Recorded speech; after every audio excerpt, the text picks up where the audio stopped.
Welcome. We are at East Lansing Study Committee on Independent Oversight. I'm in a remote location tonight, so bear with me in the technology.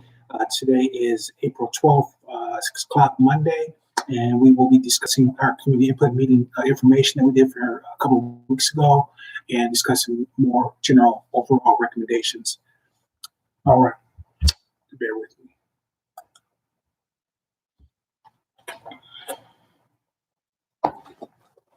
We're on page 43. Do you think your internet connection's pretty good? We shall say, stay on your toes. I can't get the lighting better, so I'm just going to be a little smudge in the camera, I think, tonight. We're on page 43 for the recommendations. Is that correct? I'm checking. We are on point number 43. Okay. On my copy, it's page 25. I'm not sure what it is for other people. I'm working in Word. It's point number 43, which is the investigation section.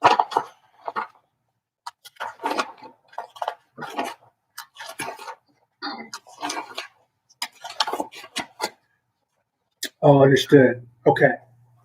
So we're starting off because we stopped, so we're starting right there at the top, right, for investigations. Yeah. Okay, please bear with me. I'm in, as you can see, a different location, and so I don't have my normal, go-to. So I may be a little bit loose, so I may need a little bit of help from you, Vice Chair, just to make sure I'm in tune. And I didn't get a chance to see any of my emails if I got any updates about anything, so I apologize. I'm a little out of sync tonight. All right, we've got people popping on. Are you ready for me to turn it on, Chuck? Yes, sir. Thank you. Just let me know when we're ready. This meeting is being recorded.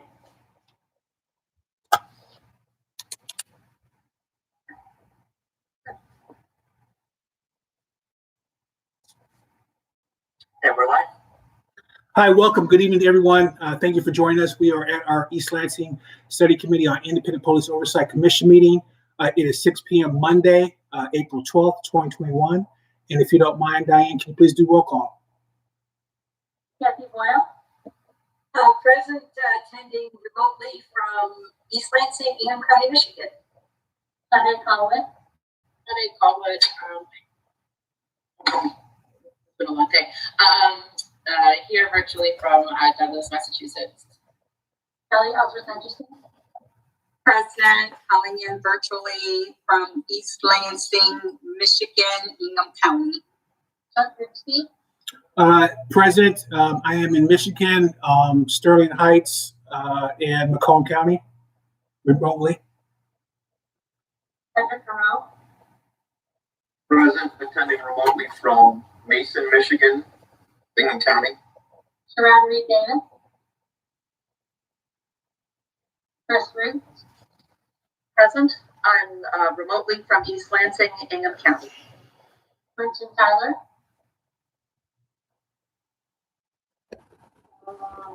Eric Williams.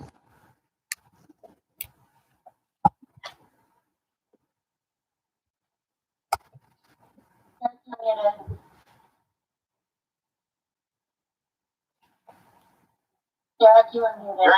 Eric Williams, here, East Lansing, Ingham County. Roger Bacon. Present, attending virtually, East Lansing, Michigan, Clinton County. And Alan Josephson let us know that she's not in the team tonight. All right, thank you, Diane. We have quorum. We'll move on to item 1.2. Can everyone hear me pretty clearly? Just please bear with me. I'm in a remote location tonight, and just in case the internet gets fired or something like that. I'm here. And Miss Noel, sorry. That's okay. Noel Garcia, attending remotely from East Lansing, Michigan, Ingham County. Thank you, sir. Thank you, Diane. Thank you, Commissioner Garcia Jr. So if something happens, Vice Chair Root is ready to go to back me up, and I'll try to fix that as we go along. So please bear with me tonight. I'm a little bit out of sync, so I apologize in advance for any disruptions unnecessary. We'll move on to item 1.2, approval of the agenda April 12th, 2021. If there's no edits or amendments, I'll look for a motion to approve. Moved by Commissioner Haro. Is there second? Seconded by Vice Chair Root. Any discussion on the April 12th, 2021 agenda? All those in favor, please say aye. Aye. Any opposed? So moved. We'll move to item 1.3, approval of the minutes of March 22nd, 2021. We have two sets of the minutes that we'll do. And the first is the standard draft minutes that we have. If there's no edits or amendments, I'll look for a motion to approve those as well for March 22nd, 21st.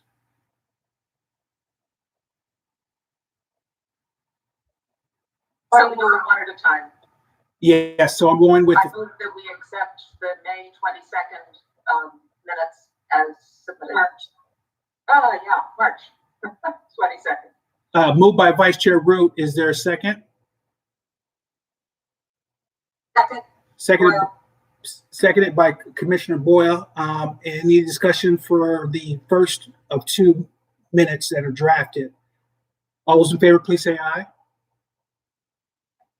Aye. Any opposed? All right, so moved. We'll also approve the minutes for March 29th, 2021, the community input meeting draft minutes that we had. If there's no amendments or changes to that, I'll look for a motion to approve as well. I move we accept the March 29th minutes. So moved by Vice Chair Root. Is there a second? Second, Ellsworth Edgerton. Seconded by Commissioner Ellsworth Edgerton. Is there any discussion on those minutes? All those in favor, please say aye. Aye. Any Aye. opposed? So moved. All right. And we'll go into that a little bit later on the agenda, as we all know. With that, just to kind of let you know and the audience know about that. So we're moving on to 1.4, written communications. We have a couple of line items here, and I don't believe the first one's up for any discussion unless someone surprised me on that. Request for extension for what we did a couple of meetings ago. The second line item is the memo regarding committees and OMA. Was there a comment, reaction to that written communication from anyone, any of the commissioners? Okay, I'll go ahead and move on as well. And then we had what I was a little confused. I didn't see any information in the minutes for the recording. Is that just saying that that's been submitted, or what did that mean by chance, Diane? Do you know? It was, Justin took everything that was in chat and put it into a file. Oh, gotcha. All right. Any questions or discussion in regards to the chat notes there in the minutes? All right, and then I'll move on down to the Chapter 2 police data submitted, looks like April 7th, 2021. Did anyone have a chance to look at that and read and make any comments, reactions, or suggestions to that first line item there? Chuck, maybe I can just say a word about it. Please. The Chapter 2 policing data and the following Chapter 3 new complaints, these are significantly updated and revised material for our report to the City Council. The first version was dated January 7th, which was some time ago. So we got a lot more information since then, which I have had time to incorporate. And in that process, one chapter turned into two, which is why it says Chapter 3 new. So the first chapter is about data, and the second is about complaints. It's a lot of material and a lot of narrative and a lot of tables. We're going to discuss later on our agenda the schedule for our next meetings. And basically what we're suggesting, I think, is that 2 meetings from now, we would go over the chapters in the report other than the ones dealing with recommendations, which are the ones we're focused on tonight and at our next meeting. So if you have a chance to read these materials, please feel free to send me comments. I can still do editing, and then we'll take action on them in either 2 meetings or 3 meetings from now. Thanks. Thank you, Vice Chair. Any other more discussion on written communication this evening? All right, we'll go ahead and move on to item 1.5. Justin, do we have anyone on the line by chance? We currently have 3 people. Okay. Pursuant to MCL 15263 subsection 1, limiting public comment to 5 minutes per individual. Is there a motion to entertain that limitation for 5 minutes per call? So moved. Moved by Commissioner Ellsworth Edgerton. Is there a second? Seconded by Commissioner Callwood. Any discussion on the limit of 5 minutes per individual tonight's calls? All those in favor, please say aye. Aye. Aye. Any opposed? So moved. Thank you, Justin. We're ready whenever you are. Okay, I'm going to go through the list and let people in one by one. And I will keep time for 5 minutes and give a 30-second warning. First caller is phone number ending in 587. 587, you may dial *6 to unmute and address the committee.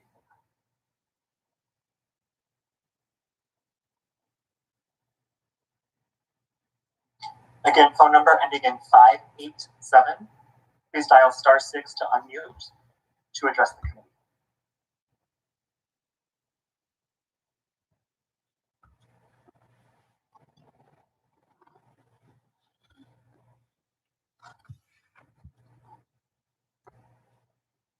Okay, I'll come back to that one. Next is phone number ending in 963.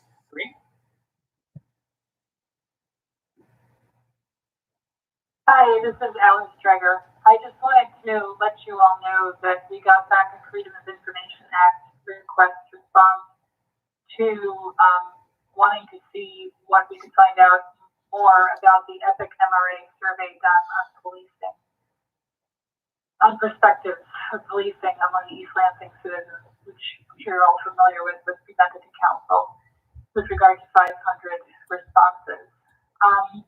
Our reporter, Emily Elliott at East Lansing Info, who had contacted the city with regard to asking where the raw data was told that what had been given to council was what there was. But the Freedom of Information Act request actually shows that the city council, or rather the city, obtained a lot more information, including what amounts to sort of the raw results, although it's presented in a PDF and not in the form of an Excel, which makes it difficult for anyone wanting to do independent analysis to do so, and it will also make it difficult for anybody except EPIC MRA to be hired in the future to track the results over time.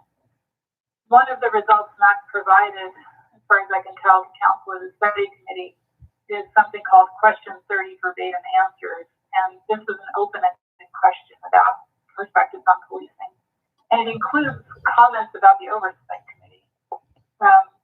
So, for example, one person wrote, because of the newly elected council, which is implemented an oversight committee to oversee the police, I fear this may negatively affect their ability to properly enforce the law. There's also lots of comments otherwise with regard to perceptions of the police, including a lot of positive comments, but also comments like this. About 10 years ago, my son, who was African American, couldn't get his key in our front door, and they came to our house with guns. So it seems to me you might want to ask for the full amount of information that is actually available from the survey, including asking for the material in a format that is able to be analyzed by independent observers, not in a PDF form, but rather in an Excel form. It appears to me that the RFP for this survey called for the ability of the city to have that material. However, the contract signed perhaps do not allow the city to get that. But the city paid almost $20,000 for this, so it cost a lot of money, and there is a lot more material available.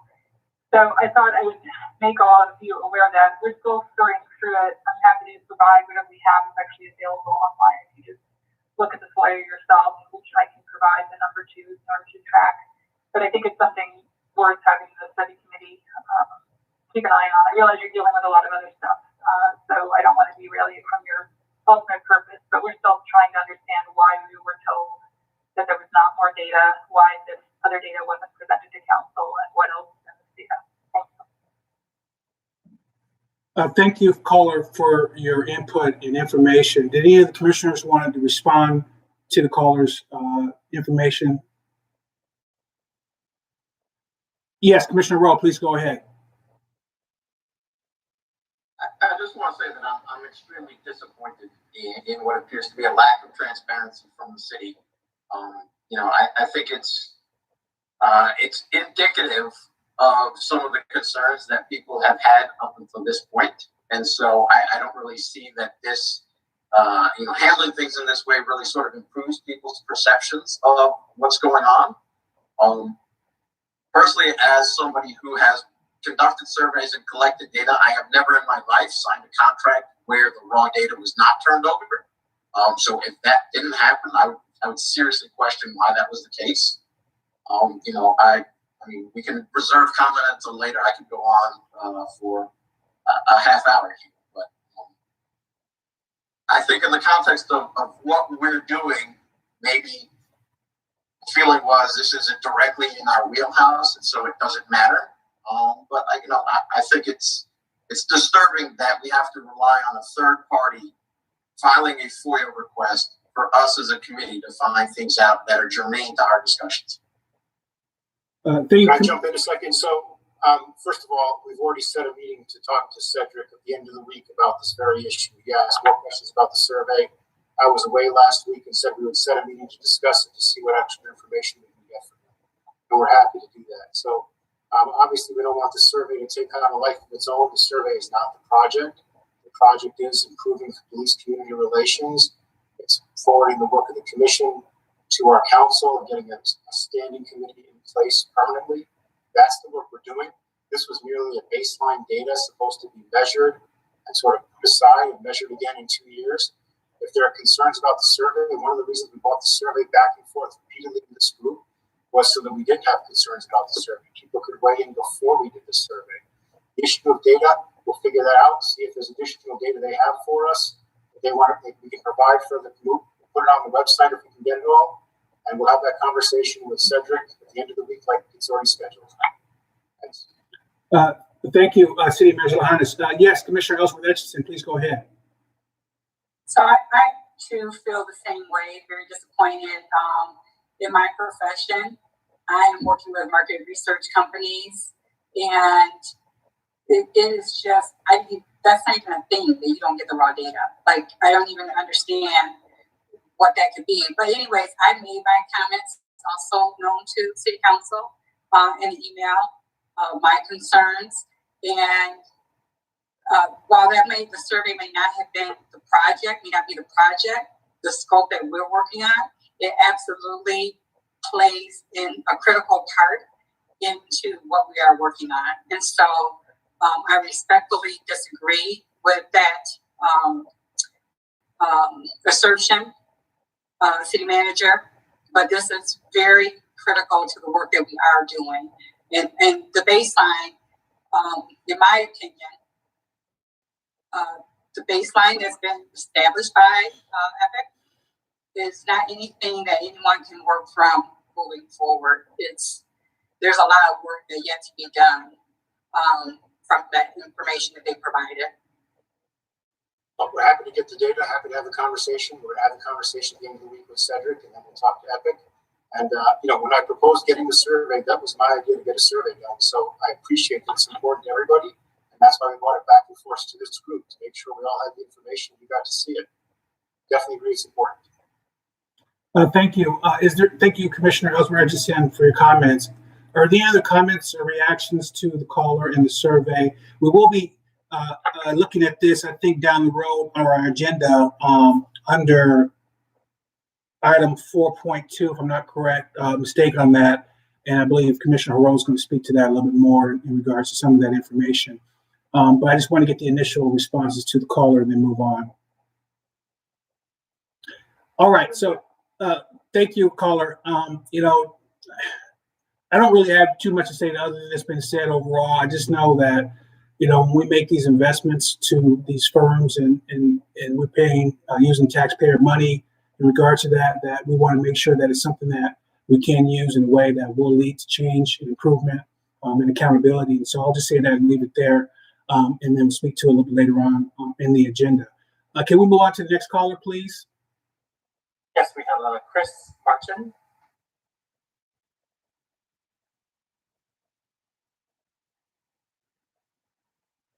Hello, I did not intend to make a statement. I was just observing. I was just listening. Okay, thank you so much. Thank you, Chris, for joining us this evening. Can we move on to the next caller, please? Rob Thomas.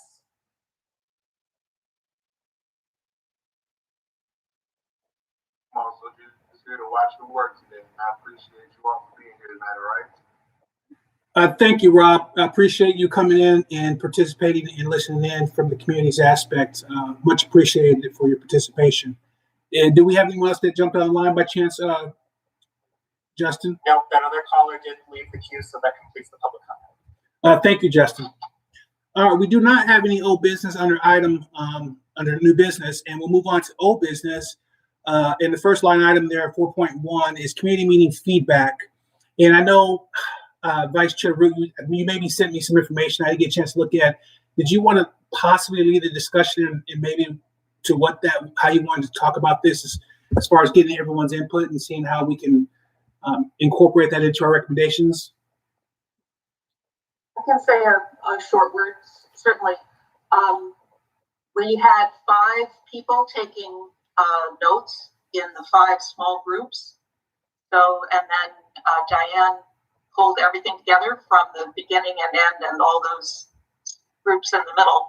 So we have an extremely good record of the input that we got from the public, which we really needed because there were 56 people who came from the public, which was a tremendous showing of interest. And I think there was a lot of interesting and valuable comments made. I think our task now is to go through that information, which we have in the minutes, and to do the best we can to make sure that ideas that we think are valuable, that would be appropriate to include in our draft recommendations, end up there. That would help to shape recommendations about how to establish the Oversight Commission and what its job is. There also are a lot of ideas, I know in the group I was in, about kind of advice to the Oversight Commission, particularly about how to communicate with people in the community through outreach.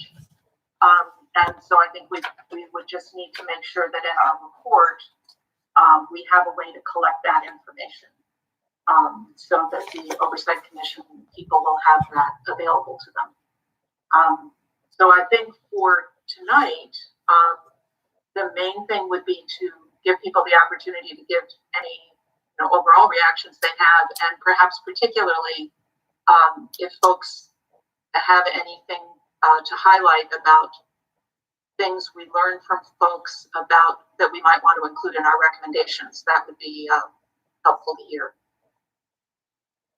Thank you, Vice Chair. Appreciate that for carrying me on that item there. I'll just go ahead and lead from my group and my participation with the community. They were really, I think I was really struck by how much they wanted to have this oversight be independent as much as possible.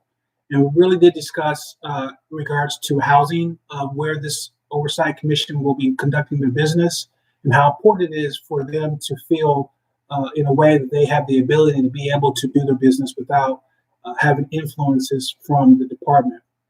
We were a little in the weeds with if this meant into City Hall, down the road to East Lansing Hannah Center, and being able to be effectively a neutral body to report back its findings in a way that they have also the administrative help to be able to get that information, have access to it in a timely manner without thinking about any FOIA issues at all, but getting that information in a way that they can really make their reviews. That was really what stuck home to me. I know we discussed a little bit of that here, and that was a concern of ours as well. But that's my little 2 cents on what I think I heavily want to incorporate in our recommendations, a little bit more fine tuning about what we recommend, exactly where the Oversight Commission is going to conduct the business, or the ability to be able to do that with their administrative staff support, and what that really means if it's separate from the police department. Anyone else? Yes, Commissioner Boyle. Yes, thank you. One of the things, we also had comments regarding the commission being independent from the city. And one of the things that was suggested was that the website be not a part of the city's website, could be linked to the city's website, but that it be an independent website, and that would help people have confidence that the commission was an independent body. So I thought that was worth thinking about and discussing maybe how that could be done. Absolutely, Commissioner Boyle. Did you have any upfront thoughts about it as far as what you would recommend, or are you still kind of figuring that out? Well, I think that's something that could be explored. You know, it's interesting. I mean, the commission is funded by the city. So it's not as though it's it's like the National Lawyers Guild or the ACLU or something like that. It's a separate organization. So when people talk about it being independent, I think we need to listen when they describe what will make it seem independent to them. And the idea of it not being a part of the city website or being accessible in and of itself, that seemed to be something that might be achievable to do regarding independence. So I think it's worthwhile considering. I don't know was our record keeper, but I don't remember a lot of conversation about where it was located, as much as people also wanted to be able to, and we've discussed this, people wanted to be able to have places to file complaints that were not going to the police department. And we've discussed that. I think we're going to set it up that way. But regarding independence and accessibility, that was another strong message that I remember from the group the breakout group I was with. Thank you, Commissioner Boyle. And I really think you hit home when it talks about what the community views as what independence is and how important it is that we get this right in our recommendation. Yes, Commissioner Ellsworth Edgerton, please go ahead. Yeah, I could confirm that in our group as well. People talked about the independence. They also talked about what role will the committee have on, or the commission have on the budgets for policing, for the police department. There was one person in particular that was calling in from Delta Township that talked about discipline and the commission being part of the discipline process. But that was probably the three things that really stood out. There were some things that we kind of, like you, Chuck, we got in the weeds on, but those were some of the high level things that we talked about. Thank you, Commissioner Ellsworth. Anyone else have a response, reaction? Yes, Vice Chair Root, please go ahead. There are two things that I was interested in hearing a couple of times that night. One of them was, I think I heard from 4 people saying the Oversight Commission should not have to use FOIA to get information from within the East Lansing city government. And sort of, as a part of that, there should be a good, regular, dependable flow of information that shouldn't need to be fought for and, with a lot of delay. And it struck me that was on a number of people's minds. And then there were also 1 or 2 people who said, who will the Oversight Commission be accountable to? And I think that's a really good question. One can say, well, it's accountable to the community, but that's very vague in terms of how that would be implemented. And I was reminded after the meeting of some research that Cedric did and included in his draft chapter about an oversight commission, I've forgotten, in the city that was accountable to the city council. And I think we haven't honed in on that topic perhaps as much as we might, and that might be something good to settle on before we give our recommendations to the council. Thank you, Vice Chair. Commissioner Callwood or Commissioner Garcia Jr., Commissioner Williams, or Commissioner Harrell, did you get anything significant that wasn't already said tonight that really, left a resounding effect on you as far as kind of what we need to make focus on our recommendations? Commissioner Garcia Jr., please go ahead, and then Commissioner Harrell. Yeah, just piggybacking what Kathy was saying, out of our group, I was the note taker, and I went back and I looked at my notes, and she's right. In almost every one of the questions, accountability, transparency, community, trust, a website or a mechanism to was mentioned, and more in the fact that it be separate from the police department or from the city. Social media was mentioned in one of the questions that we had, where I think it's the lack of trust maybe that they felt they would be able to go to an outside non-sponsored city website or social media site to make their complaints, and also to find out the functions of this commission, because they mentioned in one of the questions, can we get regular reports from the commission and that we can view on this website, but again, not directly attached to any of the city departments. I know that's probably going to be challenging to problem solve how to do, but it was mentioned in almost every single question that we had by more than one person. So I just kind of piggybacking what Kathy was talking about out of our group. Thank you, Commissioner Garcia. Please, Commissioner Harrell, and then Commissioner Caldwell, please go ahead. So in my group, where Dr. Tyler was the facilitator, what came up most consistently was not just the idea of transparency, but that there is a concern that the city or the department itself hides behind the issues of, for example, employee confidentiality. So there was a lot of discussion of when somebody gets pulled over, why does it take so much effort to have the cop tell them what they've been pulled over? When I go to the website and I want to look at a policy, why does a policy have to have all of these redactions? And like, what is it about policy that would need to be redacted? I guess there may be perfectly valid reasons for those things, but the impression, the perception from the community is that there is a lack of transparency at a number of critical points within the process that results in a lack of trust. Thank you, Commissioner Harrell. Commissioner Caldwell, did you want to weigh in by chance? I didn't have much in terms of content to add, but the general sentiment, at least from the group that Chris and I were in, is that one, the community really, really appreciated having that space and the opportunity.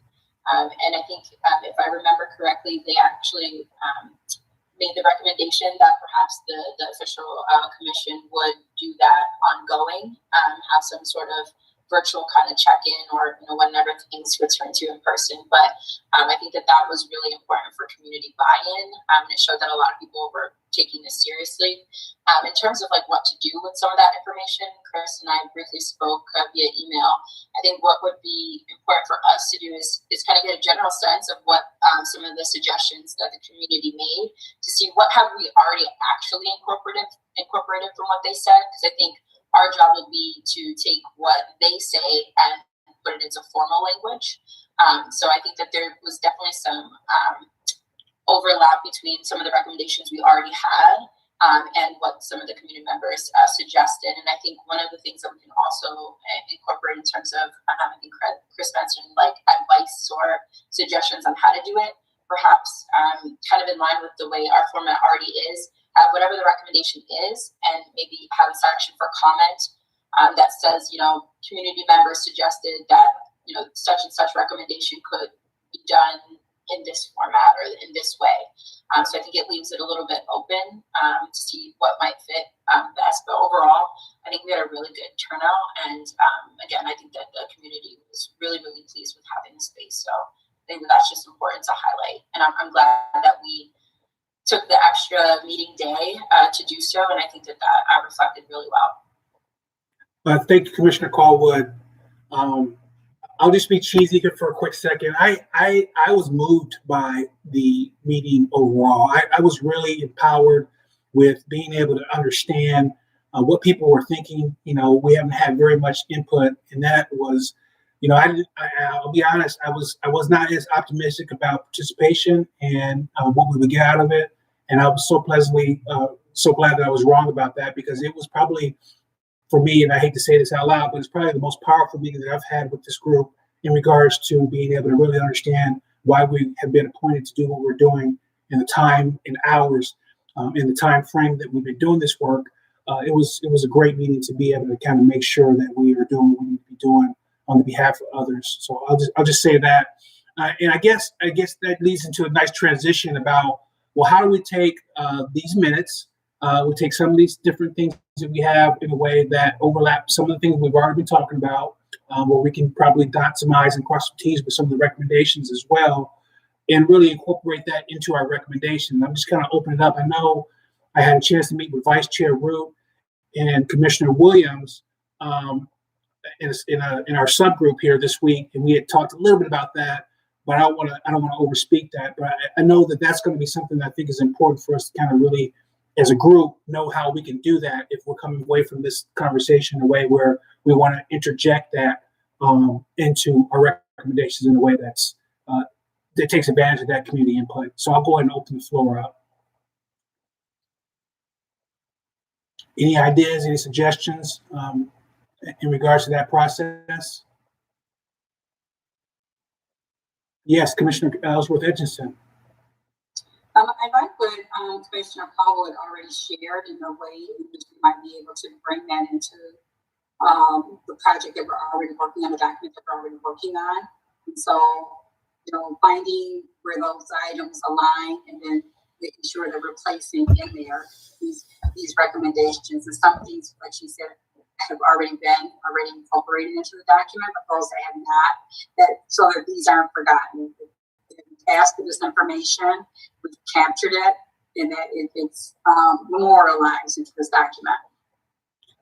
Yes, absolutely. I guess, and I apologize, I was just trying to figure out if there was a way that we can actually have action steps in doing that, I guess. And maybe I didn't ask that very clear, and maybe I don't know what I'm asking, but I want to make sure that whatever you're thinking, whatever your experience was, and whatever the factual recommendations that we have in those minutes, and then what we already have written in our recommendations, that mechanism of what that is interjected. And so I guess that's really what I was trying to say, if that makes any more sense. Yes, Vice Chair Root. Our agenda item tonight, 4.3, is looking at our schedule, and which involves how we're going to finish the process of creating the recommendations, which is closely allied to the topic you're bringing up of making sure that community input is reflected there. So I think when we look at that schedule, that will make it clear when we need to make sure that all those ideas are incorporated. So I think we'll get it done. Okay. All right. Thanks for helping me out with that. Thank you. Anyone else on item 4.1 reactions? Did you have something to say, Commissioner Williams? A couple of items. The social media is, if we're going to have a robust and independent social media presence, that might require a staff member, public relations, permanent staff member. I'm thinking, in order to keep a website up and updated and user friendly. Also, maybe to prepare the reports that the commission does. So that's going to have some budget implications, and that goes along with that. The other item, the state and federal agencies, when they make rules, they usually have public comment periods and invite the public to send in comments. And when they publish their final rule, they respond to the comments that they receive from the public. So you can very frequently read their final rules, and the agency will tell you why they accepted or didn't accept the comments that you made. So that's kind of a normal practice among executive agencies. Thank you, Commissioner Williams. Are there any other inputs or feedback in regards to item 4.1? All right, so as Vice Chair Root has indicated, we will kind of really talk about that process, or at least the timelines with doing that here later on the agenda. But thank you for everyone that participated in the discussion. We'll move on to item 4.2, and we have reactions to the police survey about police. And I think we did start that in our written communication portion of what we had going on. Commissioner Rowe, did you want to add more to the conversation in regards to where you're at and what you think about the data and whatnot and the results? Well, I mean, I'm not going to turn this into a statistics lecture, but I mean, I'm confused about why, if the RFP says we're going to do crosstabs and all of these sorts of things, and then I suggest, where are the crosstabs? And then I get told we need a meeting to discuss that, and then somebody FOIAs, and there the crosstabs are. I'm like, why not just tell me the crosstabs are coming? Epic is working on those things. And in the context of what those things say, there's no real narrative in the written report regarding those crosstabs. Right? The difference is essentially a frequency is just, this is how many respondents said this, right? The crosstab is, this is how many respondents within particular groups, like whites versus non-whites, or older versus younger, or whatever it is, responded on particular questions. The entire narrative being framed as, this was the average for all respondents, this is the average for Black respondents, makes absolutely no sense. It doesn't provide a meaningful comparison to anything. Those first of all, those Black respondents are in that group of all respondents. So I'm not sure what is being compared. Okay? And then given what I see in the crosstabs, it's clear that Epic has that information, right? So, I'm looking at, question number 36, race, and it's divided into white, Black, and other. That's an entirely separate issue about the fact that, we're otherizing people who are at various points between 8 to 12% of the population of the city of East Lansing, right? And Epic didn't oversample those other racial groups. So it's, if you're not white or Black, too bad you fall into this other category, because I suppose you're some monolith, right? But you can look at the crosstab. You can look at, right? 78% of white respondents said they trust ELPD officers a great deal or a lot. That number for Black respondents is 27%.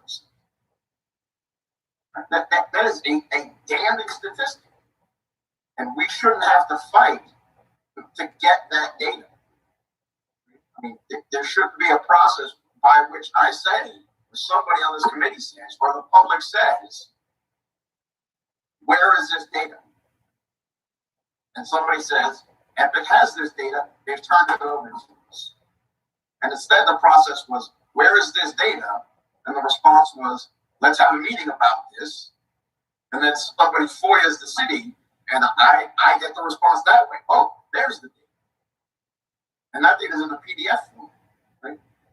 So again, if anybody wants to do any other sort of analysis, this isn't helpful. And we don't have raw data. We don't have something in a CSV file. They say they do their analyses at SPSS. Right? So where's the SPSS.save file? It's that simple, right?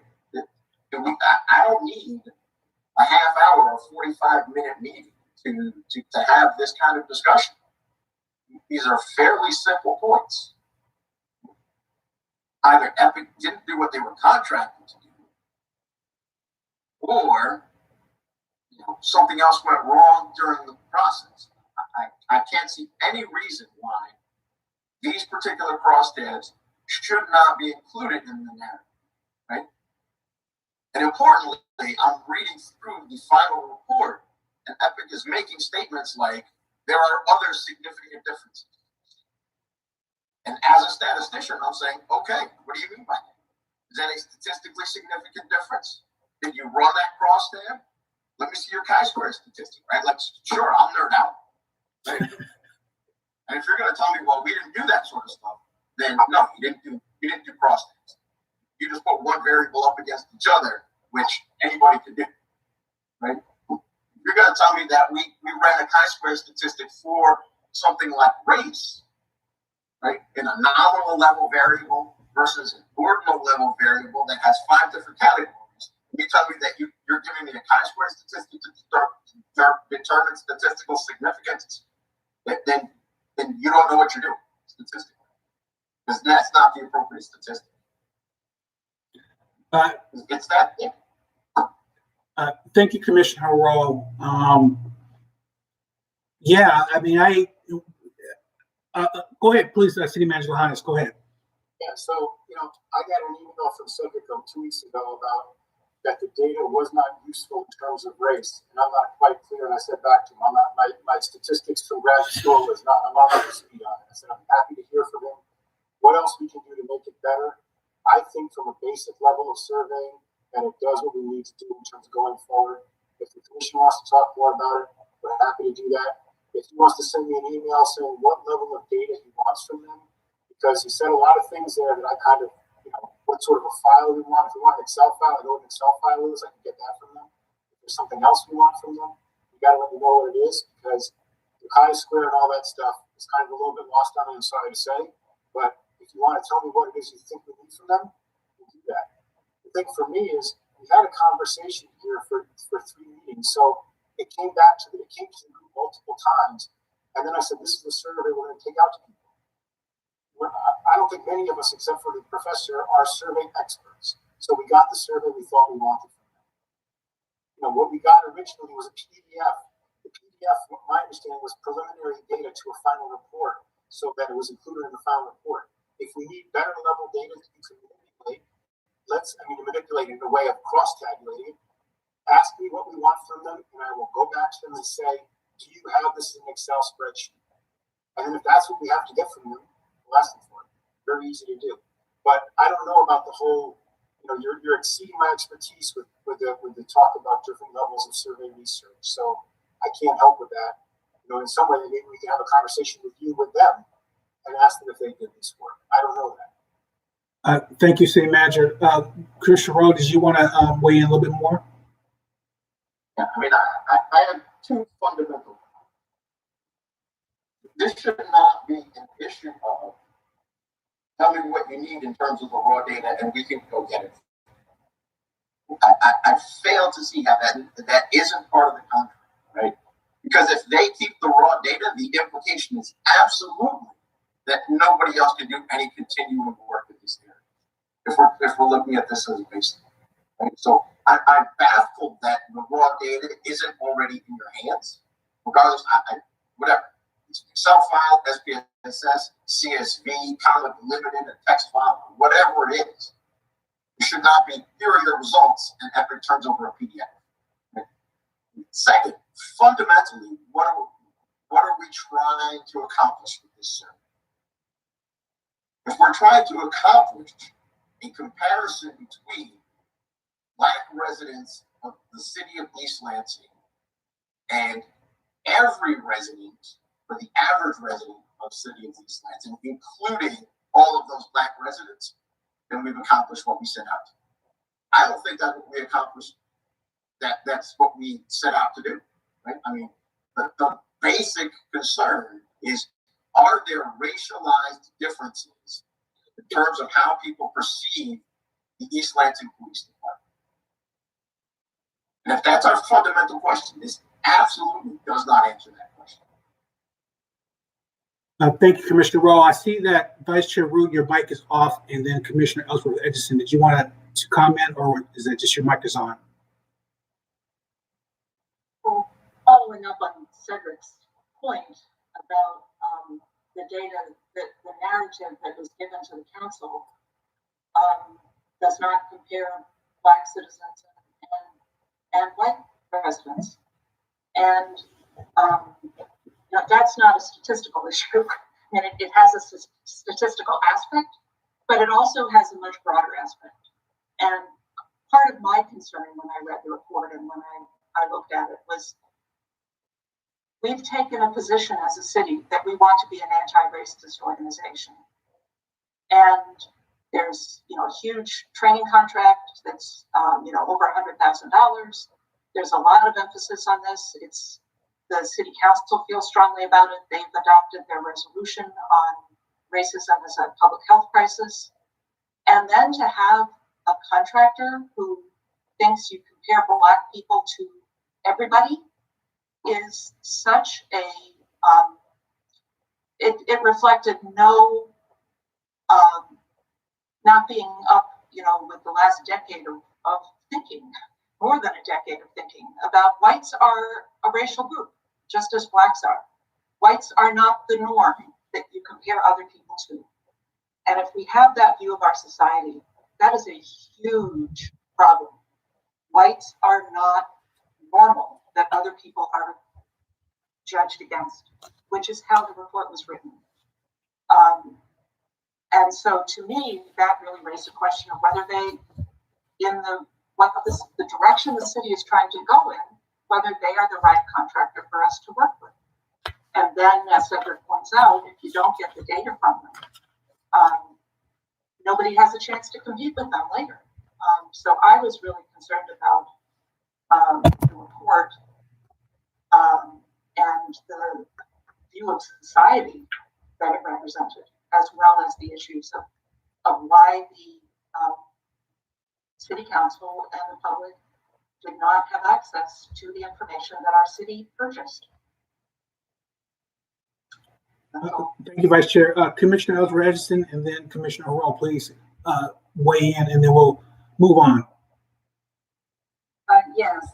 So in my email that I actually sent to City Council and City Manager, I talked about that point as well that Commissioner Root talked about the racialized group, and the majority group was not racialized at all.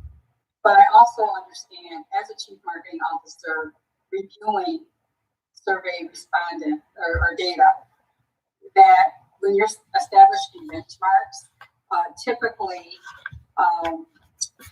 for a few years to come, you're using that same methodology and oftentimes the same questions, so that you can actually have a benchmark and then compare it to over a period of time.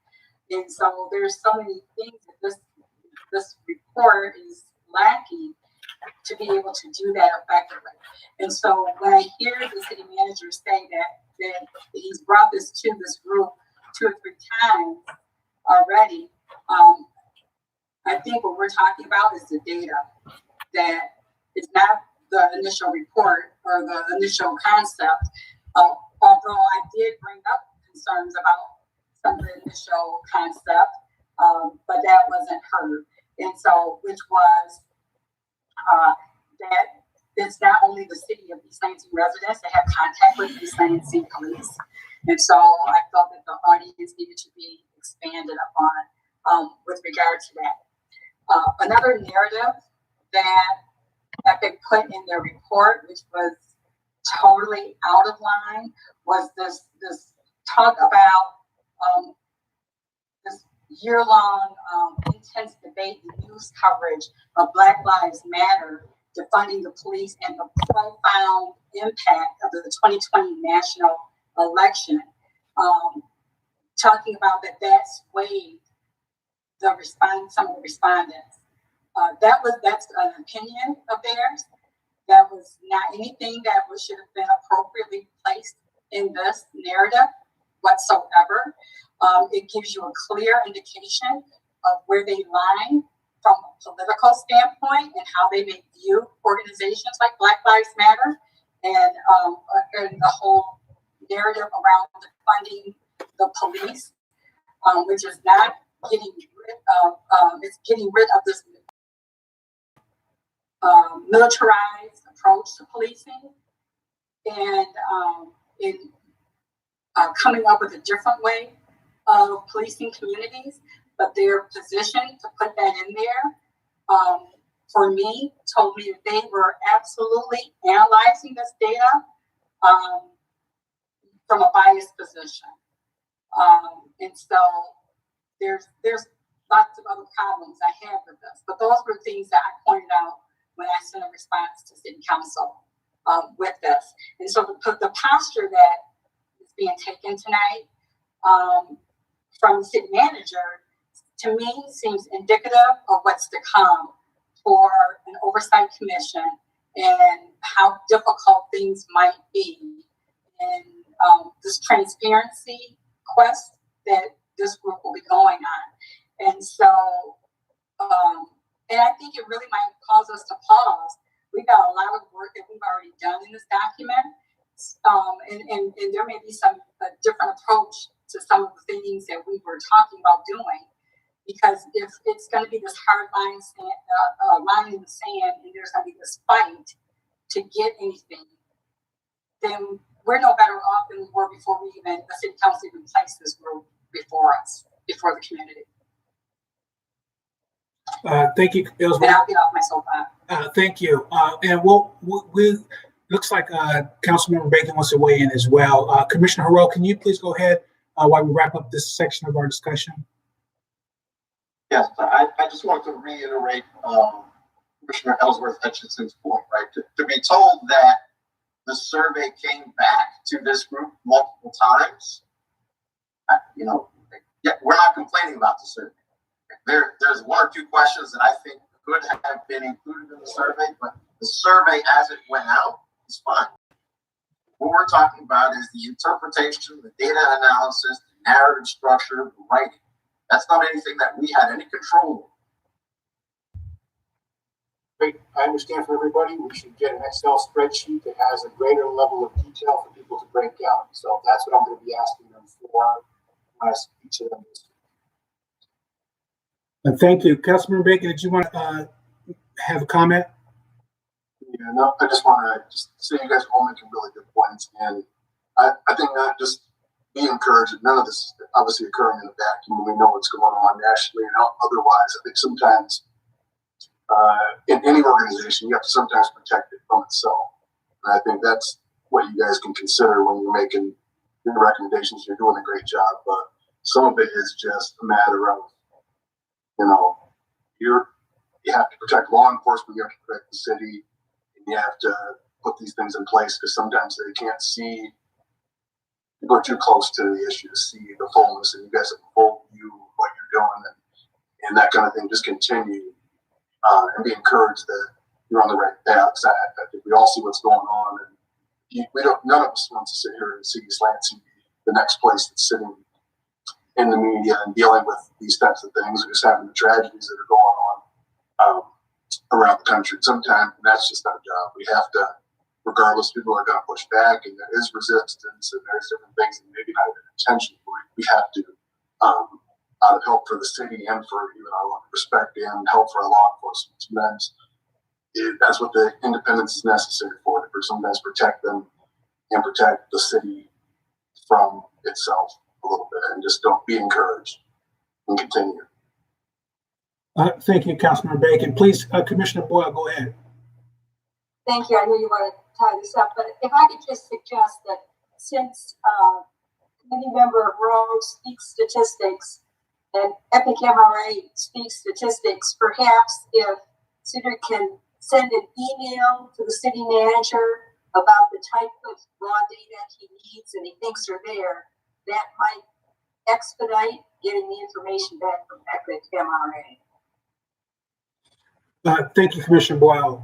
And we will, unless someone has not spoken and really wants to speak to this, we're going to move on just for the sake of time. We have a lot of work to do tonight, and it sounds like we have some things in play in regards to addressing some of these issues. I'll just say that even though this is not directly tied into what we're doing, it's very directly tied into what we need to be doing in regards to getting information from the city in a way where we feel whole, and we can make what we can of that information and that data in a way that is realistic for different outcomes of the issues that we're trying to address. I would be curious in an imaginary world how this conversation would have went tonight if we wouldn't have had the caller with the FOIA results and some of the different things that were talked about this evening. And so, and I'm a little bit biased, and I apologize, and I don't want to, go back and forth and drag this thing out. But information is power. This data and being able to analyze it and being able to have transparency is so important in everything and every aspect of what we're doing, especially with this issue here and some of the issues that this data is all about, in a way that we're better than that. We're better than most municipalities. We're able to get this information out. We're very big transparent. That's where we need to be, and that's what we need to strive for. And we have high expectations. This group is indicating that. The community has demanded that for a long period of time.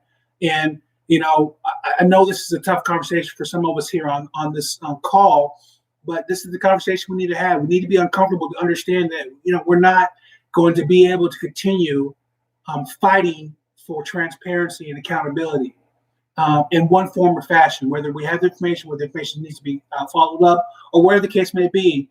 The fact of the matter is, it just seems like that this is a big area as a city that we need to improve upon in order to really address and realistically have outcomes that will be going forward that will improve trust, transparency, and some of the different things that we've been assigned to address in this commission. So I'll end with that, and thank you for letting me soapbox that for a quick second, and I'll go ahead and move on.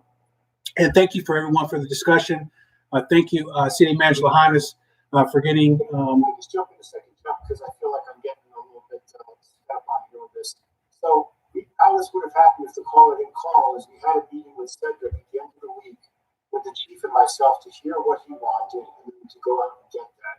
So that's how it would have ended. So I'm a little distressed. I was away for 1 week, and now all of a sudden everyone says we're not getting information. I'm just a little surprised by that. So I want you to understand what he's looking for. What he's looking for is different than what we already have, what I can ask them for. So I think we were working to get the report as useful as possible. To a lay person, it looked like a useful report to me. But again, I'm not a statistician, so we're happy to go back and get that information. That's why we set the meeting when I was away last week. So I'll just point that out. Thank you. Thank you, City Manager. And I respect how you feel and what you think is going on, and we're having a conversation here in a way that we all come from different backgrounds and a way to have better understanding about what we can do going forward. And I hope that we see it as a constructive process for us getting better. I'll go ahead and end it there and move on to item 4.4. Continue section, or excuse me. No, I'm sorry. We are on future schedule for item 4.3. Excuse me. I'm sorry about that. Future schedule of study committee tasks and schedules of study commission to finish. And if I may call on my right hand gal, Vice Chair Root, to kind of really walk us through this document in a way that everyone can understand, because she is the author of a lot of this information. We did meet as well as a subcommittee with Commissioner Williams. But I think if you don't mind, Vice Chair, set us up for this discussion, please. Okay. There is an attachment for agenda item 4.3. Can people just raise their hand if they've taken a look at it? If you haven't, that's perfectly fine. Okay, so a bunch of people did. So Chuck and Eric and I sat down and said, we asked for 4 more meetings. Now, and we got it from the city council. Now we have to figure out how we're going to finish in those meetings. And that's what this document tries to do. It's 2 pages. One of them spells out the tasks, which is grouped in 3 categories. The main one is finishing the recommendations about the Oversight Commission, because that's the part and soul of what we're tasked with doing. The second one is the overall report, the written document to the council, of which the recommendations is a huge part, but there are other parts as well, as I mentioned when we were talking about written communications. And then the third part is the resolution that the council adopted said that we would make a presentation to them. So we are going to need to plan an oral presentation to them as well. So it seemed to us that those are the three things we have to finish. So the most complex is finishing the recommendations. And so on the second page, we looked at the 4 meetings, which includes tonight. And so it seemed to us that we do not have a lot of degrees of freedom here. That what we need to try to do is finish tonight the one-time through of going through the draft recommendations. And then Eric has looked at his calendar and he has time to do revisions after our meeting tonight.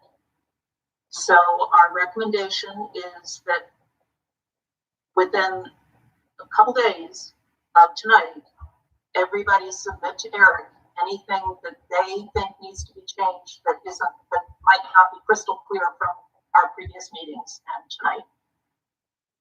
Anything that we thought of personally, or something that came up in the community meeting that people wanted to be sure gets into the recommendation. Send it to Eric. Eric is going to coordinate the next version. So anything that you want to be sure gets in there would need to go to Eric after tonight. Then Eric will send out a new version in time for us to read it before our next meeting on April 26th. And what we're planning for April 26th is one item on the agenda, which is trying to get all the way through version 2 of the recommendations, which Eric will put together after tonight.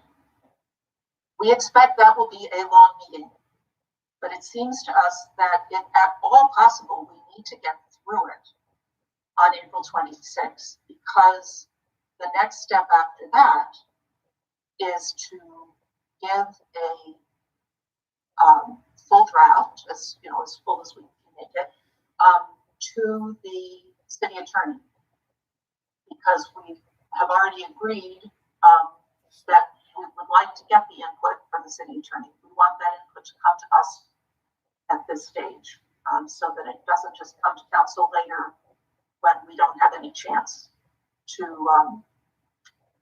have it affect what we're doing. So we're hoping that George, you'll be able to give us some feedback about whether it is reasonable to ask the city attorney to give feedback between the meeting on April 26th and the meeting on May 10th, so that we would be able on May 10th to go through and chew on big ideas that may still need some thinking. There may be different attorneys. It may be the labor attorney and it may be the city attorney, because one is going to have labor aspects and one is going to have charter aspects and ordinance aspects. Right. Well, that's what we suggested, that it might be. But I think also the length of the document, I'm not sure if that's just enough time, that it may have to be delayed. I'm not sure if that's enough time to commit them to it, but we'll do our best.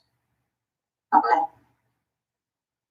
Because there's only one meeting after May 10th, which is the May 24th, and that's where we need to, do our final votes on what it is we're going to send to council.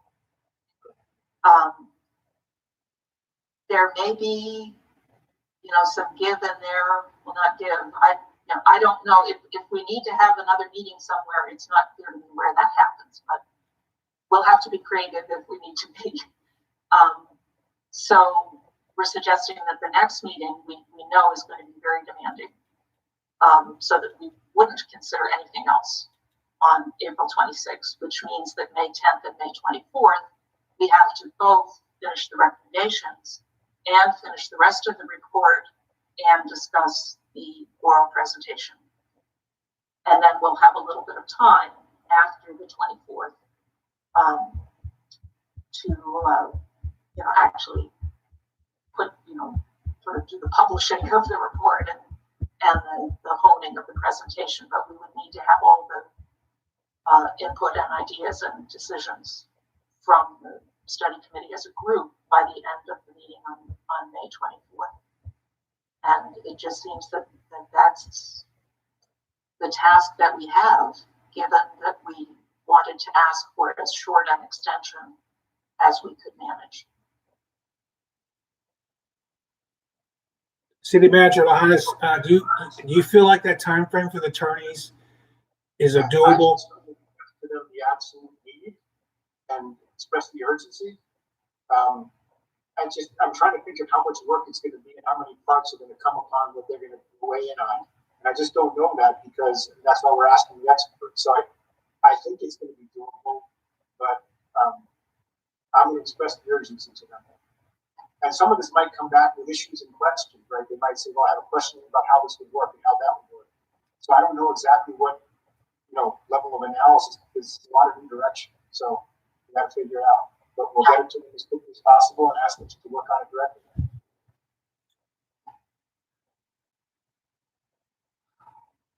Well, we will have two more meetings. We'll have the May 10 and the May 24, and maybe we'll have to find a third time to meet. Thanks for being willing to ask for sort of expedited consideration. I know it's a lot of material and that it's a lot of unusual things. So it seems that's what we need if we can get it. So is it okay with people to expect that at our next meeting, April 26th, it could be quite a long meeting to get through a full revised version to get it ready to give to the attorney or attorneys?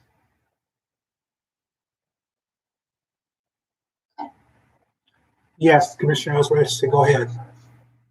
So a question that I have, I know in prior meetings we've been kind of like reading word for word, throughout the document. And I'm just wondering if, for the sake of that next meeting, that as we go through the document, that if we were to highlight different things that we may have concerns with or questions on or what have you. Because I don't know if that was what the expectation is, that we're going to, read through word for word again, or is it better that we all come together with our own highlighted versions of questions, concerns, or solutions, or recommended solutions? I'm just trying to, in my mind, figure out how we can get nearly through a 200-page book. And just trying to find a more efficient way of doing it than how we've been approaching it thus far. Yeah, and I appreciate your concern. The way that we're doing it now, I think, at least for the first run through, it was just an absolute necessity to kind of do it in that format for a couple of different reasons. But I was already thinking about that. I think I had a conversation with Vice Chair Wood about coming up with a way of looking at sections of it and voting and looking at sections. And like you were talking about, having highlighted parts of what you had in there. I mean, maybe breaking it down that way. So it is not so tedious going line for line. But, that's a work in progress right now. But the short answer is no. You're not going to have to hear me go through it or anyone else go through it line for line in a way for us to get to a vote on this pack. And I guess really, honestly, that's a part of the reason why we're going for line now, so we can get as much as we can narrowed down in a way that so we can look at this again as a whole, especially with the revisions and the added stuff that's in there, that, we have those sections in there and there's just some minor things that we have in language to change and maybe a couple different points in there that people want to get in or take out and vote on that. That makes any sense at all to your concern. but that's just an individual assessment by me. I haven't talked with any of the commissioners about that. Or yes, Commissioner Boyle, please go ahead. Well, I'm wondering if there's a way we could, since we're going to be reviewing it before the meeting, if there's a way we could each individually flag any changes that we think should happen and email those in so they can be shared, so that we've got that all done in advance of the meeting. I don't see why not. I mean, anything that's going to help be able to get the information to the people that need to see it and understand it. Yeah, I mean, why not? Does anyone have any concerns about a process like that? We'll be definitely better prepared to being able to make decisions on that through a process like that. That's for sure. Any other comments or suggestions before we move on? Yes, please go ahead, Commissioner Boyle. One more thing.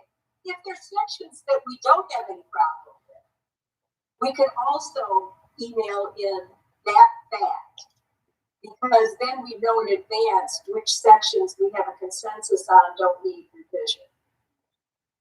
And we wouldn't have to then go through them, or we might just have a few items because not everybody agrees it doesn't need to be revised.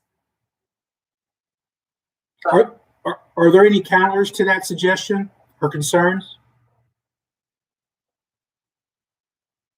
All right, I think we have a rough draft workable process in play formatting right now. So we'll be able to talk a little bit more as we get one meeting closer to that. Is that fair? And we'll work on that process.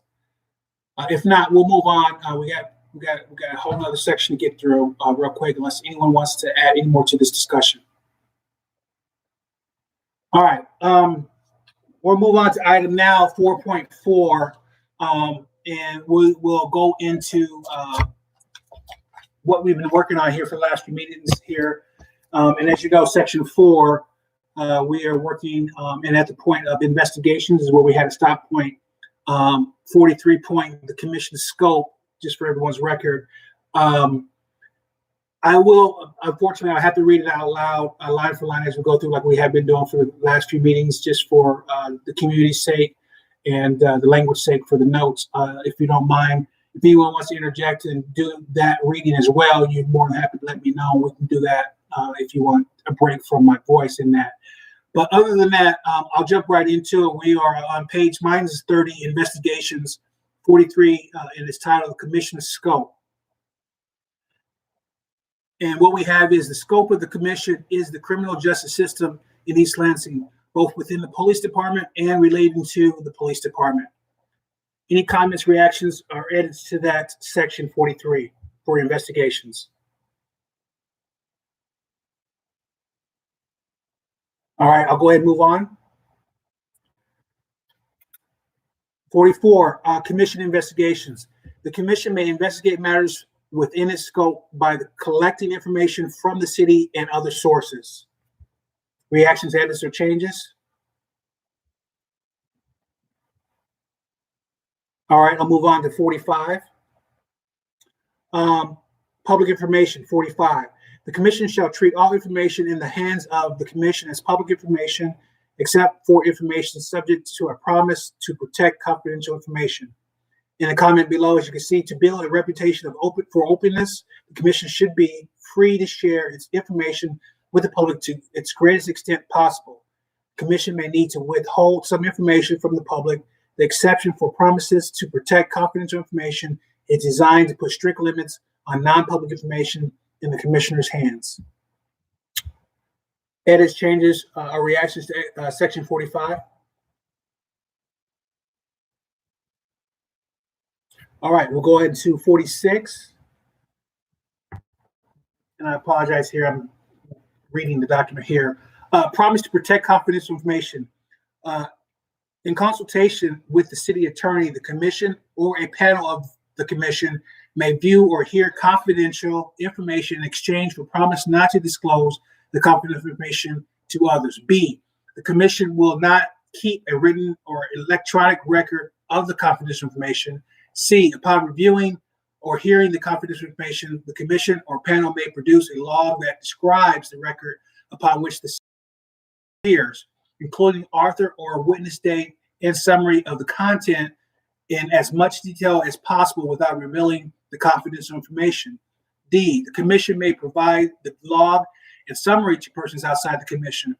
And there's a comment below, the rules involve confidential information that the commission views under the promise of confidentiality to build a reputation.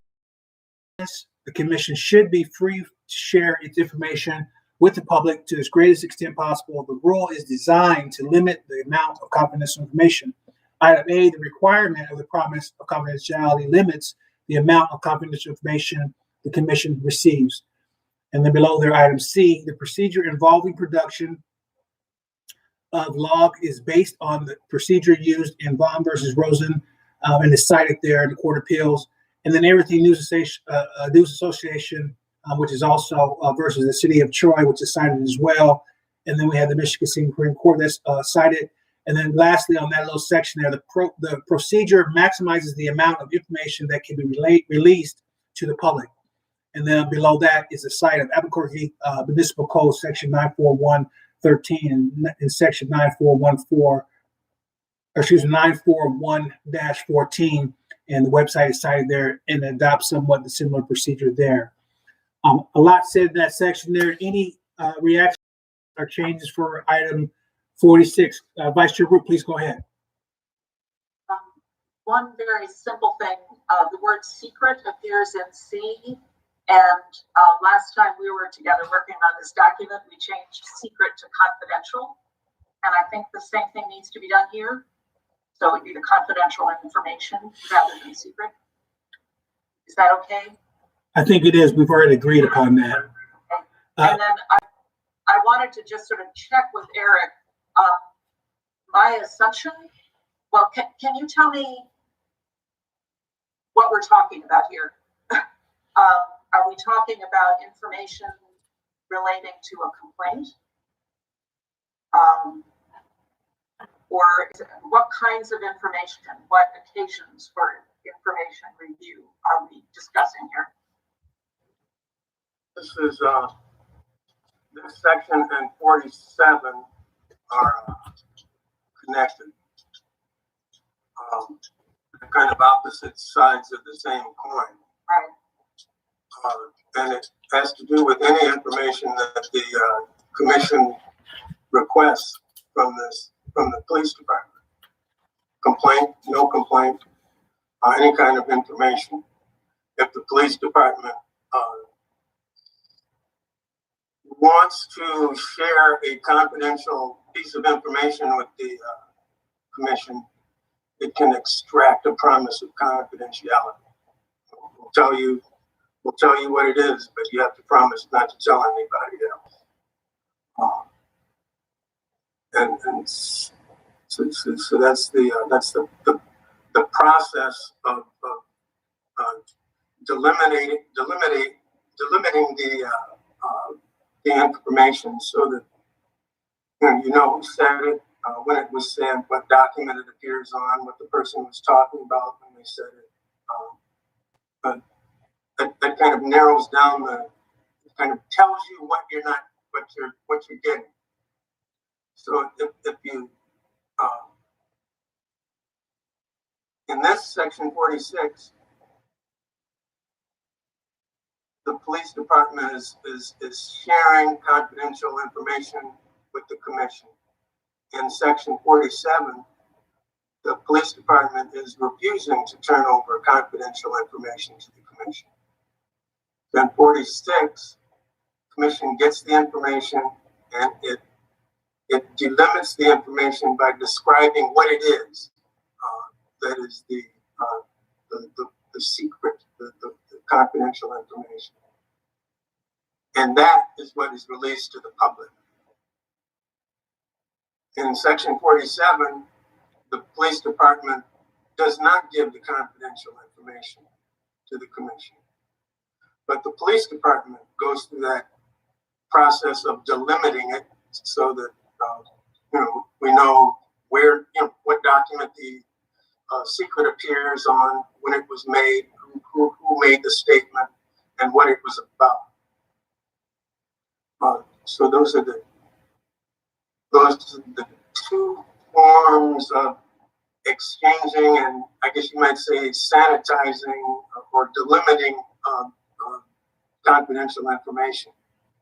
And it applies to any kind of confidential information that the police department claims confidentiality on. Thank you, Commissioner Williams. Does that clear that up for you, Vice Chair? All right.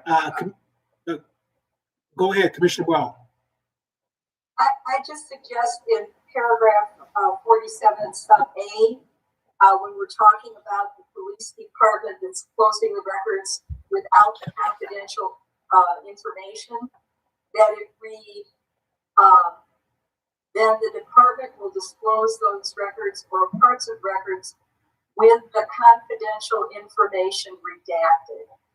Then it reads like the Freedom of Information Act, and we might get at least some information that way, even though it's going to be redacted, even though it's going to be with redactions. Any counters to that suggestion, concerns? Now, this would contemplate that every time you make a redaction, you say what you're redacting. Who made that, where that information comes from, when it was made, and generally what you're redacting. So right. if you have 5 redactions in a document, you have 5 explanations of what you're redacting.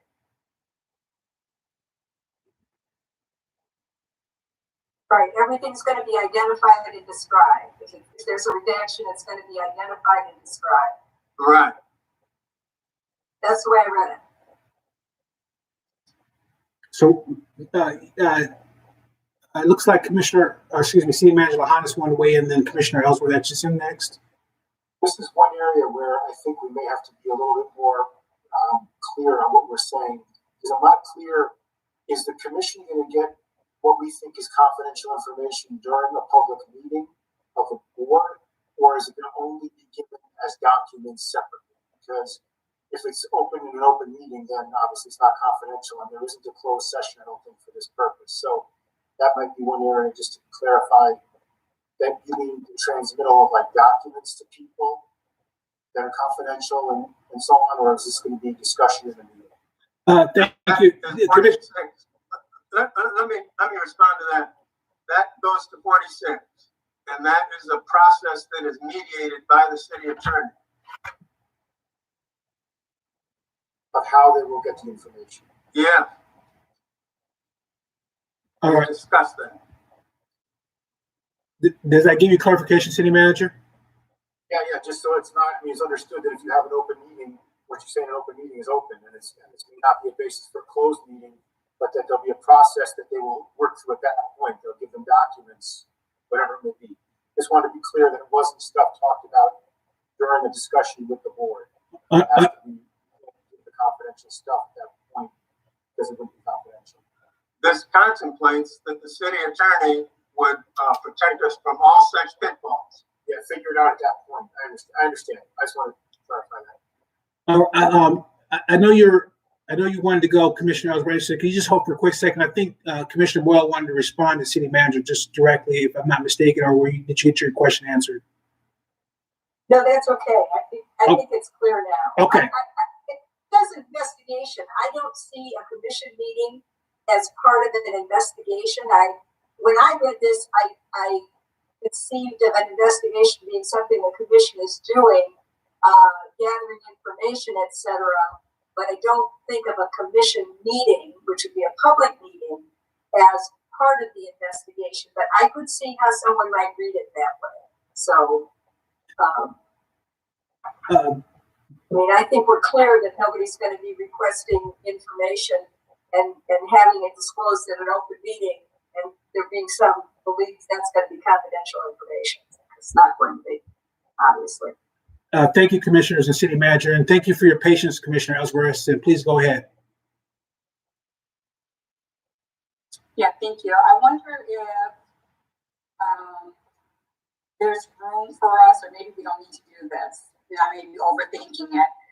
If we need to give some examples of what might constitute as confidential information, this promise to protect. Because what I'm concerned about is like, well, so much of what we need to work on a particular situation be all of a sudden included under this promise to protect confidential information, where it then leaves us with our hands tied and nothing that we can do because so much will be wrapped up under this. And sometimes there's these unintended consequences that happen from language that's not spelled out. Commissioner Boyle, please go ahead. Thank you, Commissioner Ellsworth. Commissioner Boyle? Well, I kind of think that that's pretty well addressed by 46, but this is going on with consultation with the city attorney. So sometimes it's helpful to give examples, but sometimes that's limiting, because then people say, well, this isn't like the example you gave, or you didn't give an example of this. So I really think working in consultation with the city attorney, we can give a promise of confidentiality to get things. And then under 47, the only things that are not disclosed under 47 are those things where they wouldn't release them even if we give a promise of confidentiality. And they have to be confidential under law, that the department cannot release by law. So that's pretty limiting right there. Commissioner Williams, please go ahead. I'm having trouble getting out of this Zoom screen, and I'm trying to get to another part of the document. There's a definition of confidential information early on in the document, and it applies to, as I recall, I'm not looking at it right now, it talks about information that's made confidential under a statute. So there are statutes passed by the legislature that make things confidential, and statements made by a police officer, who's under investigation, for example, disciplinary records, for example, are under a statute are made confidential. So that kind of eliminates a lot of the fuzzy confidentiality issues like privacy that aren't embodied in the statute. So it should be pretty black and white what information is confidential. If we can get the city council to pass an ordinance saying that only that information protected by statute is considered confidential. Thank you, commissioners. Does that address your concerns, Commissioner Ellsworth, in regards to, because we haven't got to 47 just quite yet, yeah. But okay.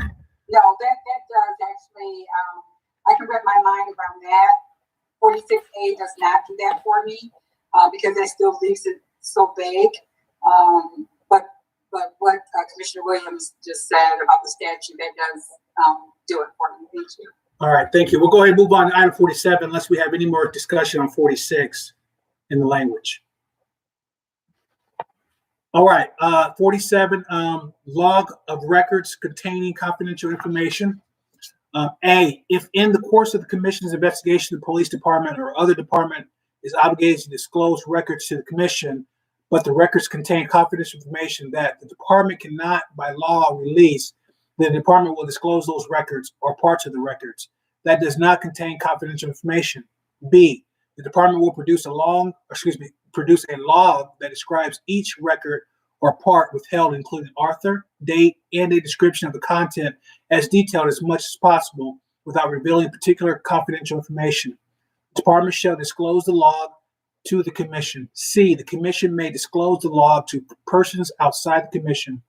And then there's a section of comment there. The rule comes into play when the police department is reluctant to release confidential information. It maximizes the amount of information the department can release. The procedure requiring the production of a log is based on the procedure used in Vaughn versus Rosen, cited 484 F2D 820 under the U.S. Court of Appeals Circuit.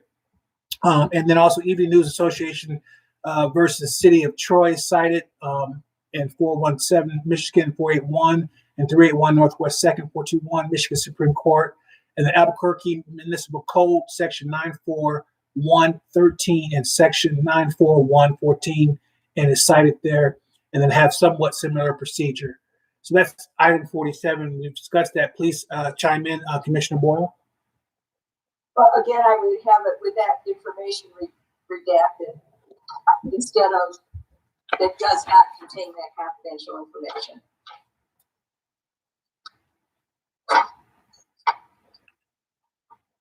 Any counters to that thought recommendation? Looks like we're going with the Commissioner Boyle. Anything else?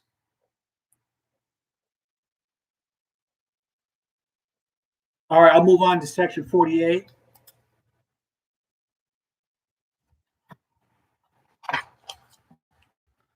Investigation resources and personnel. A, the fee-based information or investigation services that necessary to investigate matters within its scope. B, the commission may retain a professional investigator from the panel authorized by the city council to investigate mistreatment complaints.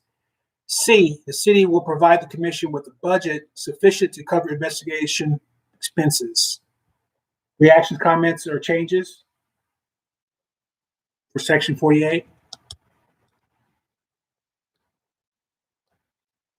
All right, yes, Vice Chair Root, please go ahead.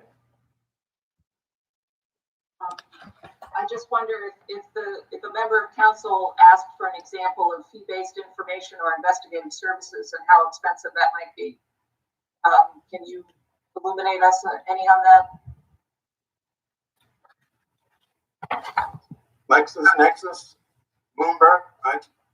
They can be stiff. Some of these fee-based information services. And there are things that we wouldn't be able to get, say, at the MSU Law School Library. Yeah, right. Without, a lot of hocus pocus and time.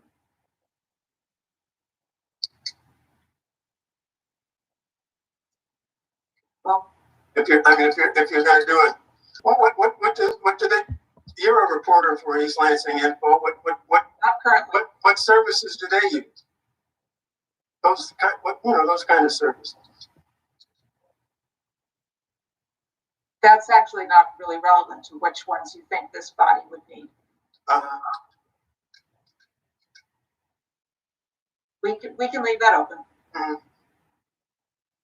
All right, anything else before we move on to section 49? All right, so cooperation. A, city employees and departments shall cooperate with the information requests submitted by the commission or a professional investigator retained by the commission. B, the commission has the full force and authority of the city council to conduct an investigation with respect to an investigation within the commission's scope. C, the city specifically prohibited by law. D, staff planning in the police department with respect to multiple employees and job assignments in the police department will not be treated as confidential personnel information. E, the department will not require the commission to file a Freedom of Information Act request as prerequisite to disclose of information. Charge the commission a fee or use Freedom of Information Act exemption as justification for denying the commission's information request. F, the police department will respond to an information request from the commission within 21 days unless the commission and the department agree to a different schedule. G, the police department may not charge the commission a fee for responding to the commission's information request, but if the commission's information request overall create a significant financial burden for the department, the city will provide financial services, the city will provide financial resources to the department to account for that burden. And then there's a comment section below, item B, 4.9 of East Lansing City Charter describes the investigatory power of City Council, and it's cited. Item B is adapted from the Albany Municipal Code, and that's cited as well. And then it finds up with that section, which gives the Albany Board the full force of authority of the office of the mayor. Item D, state law, primarily the Bullard-Plawecki Employee Right to Know Act, makes employee personnel records confidential. The reference to staff planning and job assignments is reference to MCL 423.501 2C. That provides the staff planning and job assignments are not treated as confidential personnel records. Any reactions, comments in regards to section 49? Yes, Vice Chair Root. I imagine the city attorney might have some reactions, and we can wait for that. I think having this 21-day ceiling concerns me a little bit. Ceilings very often become floors in a document like this, and it seems to me that there could be some information requests that would be very simple. That's, can you give us this document, which we know you've got, that doesn't have anything confidential in it. And, maybe it could be passed, shared in 3 days. I feel as though this is sort of setting up for the most complex situation, and that it might,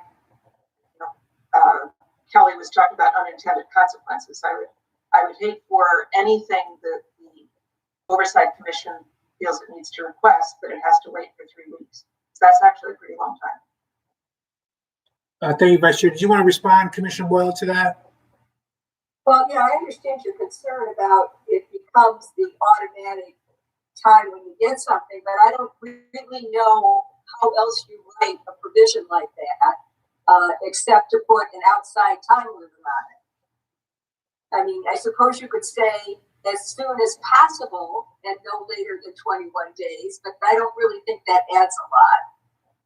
And 21 days is pretty reasonable. So hopefully things will be going smoothly enough so that information that's available promptly will be provided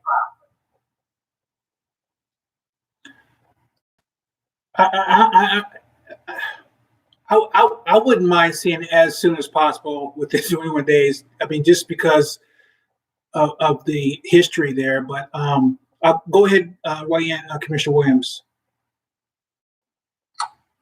No, it wouldn't hurt to put as soon as possible in there, but you notice the last clause is that allows the commission to agree to a different schedule. So they didn't order the 21 days, but as soon as possible can't hurt. I don't think it does. All right, so I'll go ahead and move on to item 50 if anyone is having more for 49. All right, City Council resolution resolving information conflicts. A, if a dispute arises between the commission and the city employee, official, or department regarding the disclosure of information requested by the commission, the City Council will hear the dispute and decide the matter by passing a formal resolution. B, the City Council shall give effect to statutes that render the information confidential. C, the City Council is not bound by discretionary exemptions listed in the Freedom of Information Act. And there's a comment section there, item A, putting each of these decisions in formal resolutions form, I'll start over there. Putting each of these decisions in formal resolution form will create an accessible record and decisions that may contribute to consistent treatment and prevent future disputes. Item C, the City Council is not bound by the exemptions listed in the Freedom of Information Act for 2 reasons. First, the Commission is unlikely to invoke the Freedom of Information Act when requesting information from the city's own police department. Second, the FOIA exemption listed in MCL 15.2431 are discretionary, not mandatory. All right, discussion, comments, reactions for item section 50.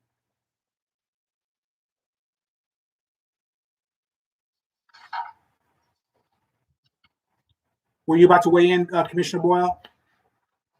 No, sometimes my thoughts don't necessarily add to the discussion, so. Myself. I'll keep this one to myself. Oh, okay. I think we're in the same club when it comes to that sometimes, because I'm thinking about all kinds of things as we're reading this stuff. All right, so we'll we'll go on to item 51.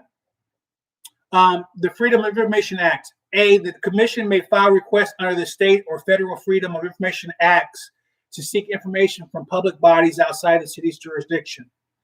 B, the commission may pursue legal action to assert its rights under the Freedom of Information Act if the commission deems such action to be necessary.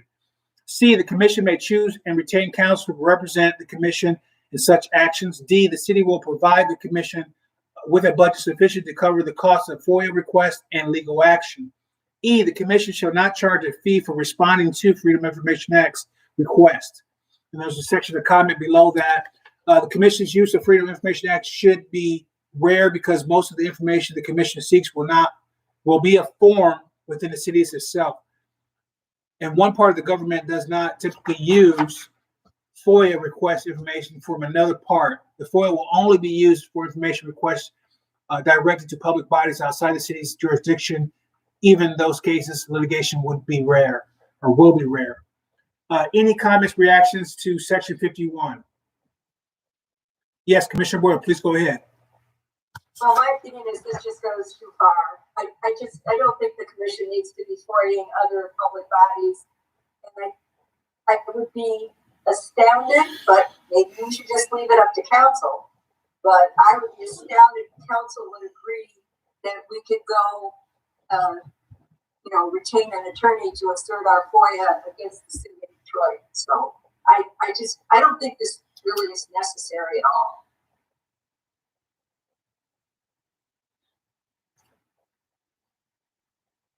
Any other? So I mean, please help me out here because I could just totally off. So, like, let's say, for example, like the Michigan State Police investigations and that whole process, and being able to look at that.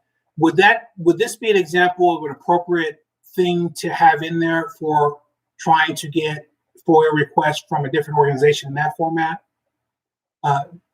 Commissioner Boyle or Commissioner? An investigation done by the Department of State Police. Correct. Regarding something the Lansing police officer did. An East Lansing police officer, yes. I think we can get that from the city of East Lansing. Yes, Commissioner Williams, please go ahead. But I'm not sure we can get everything they will give the city of East Lansing, automatically everything that the city of East Lansing may want. There are issues around the 9/11 system that might possibly lend themselves to this. Issues around the Brady list, the do not call list that might lend themselves to this. I agree it's rare, but it's possible you may encounter a non-cooperative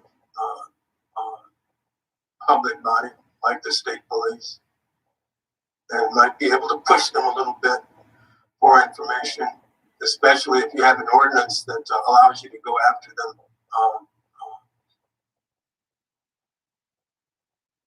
Kind of gives you a little clout. Thank you, Commissioner Williams. Did you want to weigh in, Commissioner Ellsworth Hutchinson? Yeah, I was just wanting to say, I would rather us have this in here and give us that ability and not need it than to need it and not have it. So I'm reminded of something that City Council member Bacon said to this group probably a month or so ago about, reaching, and I may be, not quoting him correctly, but basically, reaching for the stars, just making sure that we have in there what we need. If we don't have it in here and we need it, we're going to be, or the commission, the permanent seated commission will be screwed as far as trying to get information if someone decides not to cooperate. Thank you, Commissioner. With the discussion so far, Commissioner Boyle, does that kind of, or is it something you can live with keeping in there, or are you still where you're at with your concerns about it going too far? Well, I think just I'm wary of things that seem to have an unlimited price tag on them. But as Councilmember Bacon said, if we think we need it, we can include it. And if council thinks no, they're going to say no. So you can leave it in. All right. Thank you, Commissioner Boyle. Did you want to weigh in, Commissioner Williams, and then Vice Chair Root?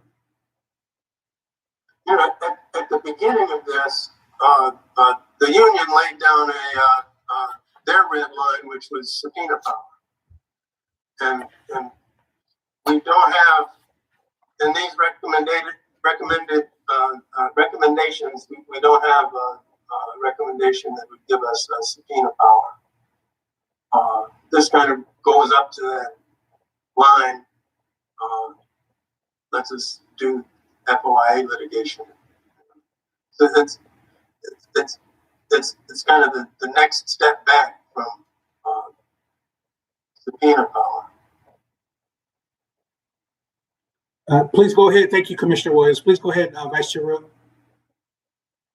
I wasn't fast enough back on point 50 in paragraph B, where it says the city council shall give effect to statutes that render information confidential. I could use a little help understanding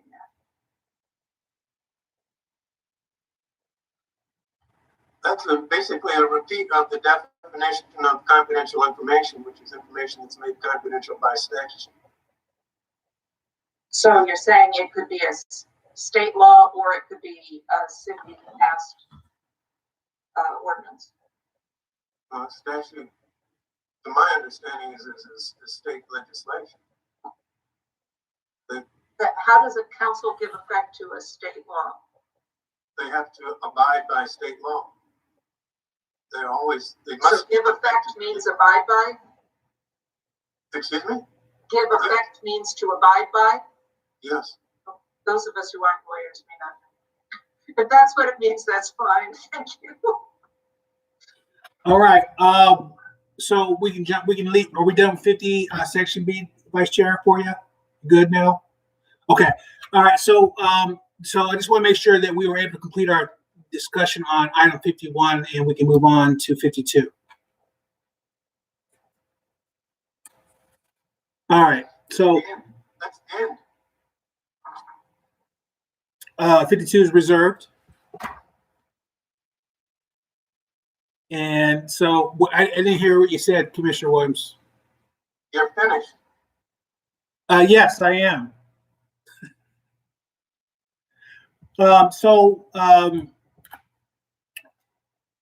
We're going into complaints. Congratulations. Yeah, well, congratulations to you all. I mean, you guys, we were all sitting here putting the time in and the work in here. So, how's everyone doing so far? Are we good to go, or where are we at with everything? Because I know because we are at 7:52, and we have this section here. I just want to make sure that I'm being respectful to the process. Yes, Vice Chair Root. So after we adjourn tonight, when we get to that, the idea of what we decided about our schedule is that everybody has 2 days to send to Eric anything that they haven't thought of yet or want to be sure Eric has in his mind about things that we think need to be revised in the recommendations that aren't in the minutes already. So if there's something that you think we didn't quite go far enough on, or you have a new question about that it didn't occur to you, or something from your small group on the 29th, that you got 48 hours to send it to Eric so that he can get about the task of editing. Just want to reinforce that that's what we're all committed to. We have this nice short meeting tonight. And that's our next chance. And that 48 hours or that 2 days is, not because we're trying to make you do something. It's really the respectful time, as Vice Chair Root had said, and for us to be appreciative of the amount of work that Commissioner Williams is going to do and invest. He's spending a tremendous amount of time taking notes in what we have here. So if you are able to kind of process what we did here the next day or so, please get that information to him in order for him to incorporate that in a way that I feel would be respectful to his time and his work on that project. So I just wanted to add. Particularly because Kathy suggested that when Eric turns around the new version, that he do so in enough time that we can read it and send comments back. So we're actually committed to reading and sending comments twice between now and our next meeting. This is going to be, heavy work time, more for Eric than anybody else, but the rest of us are committed, both at the near end and the far end before our next meeting, to applying our brain to this revision.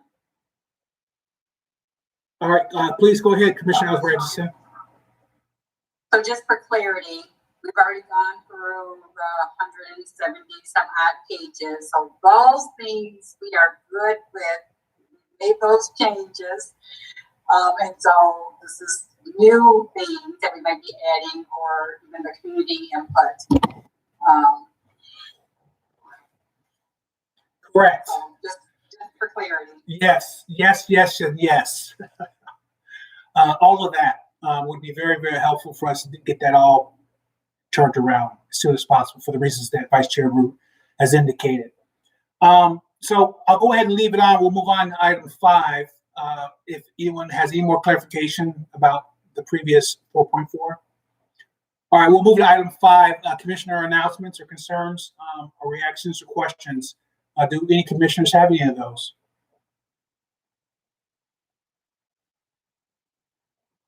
All right, I'll go ahead and go to item 6 and entertain a motion for adjournment.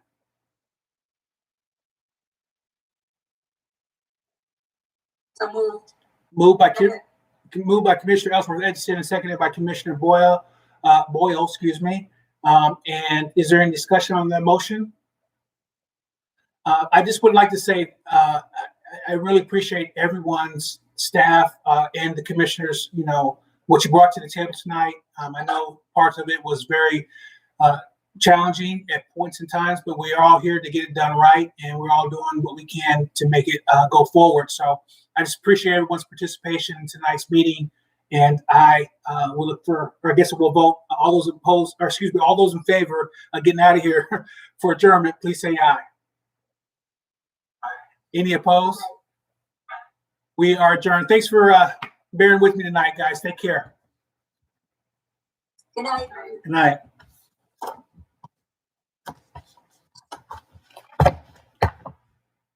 All right, that is a wrap in a remote location, which was weird. All right, let me get this clocked out.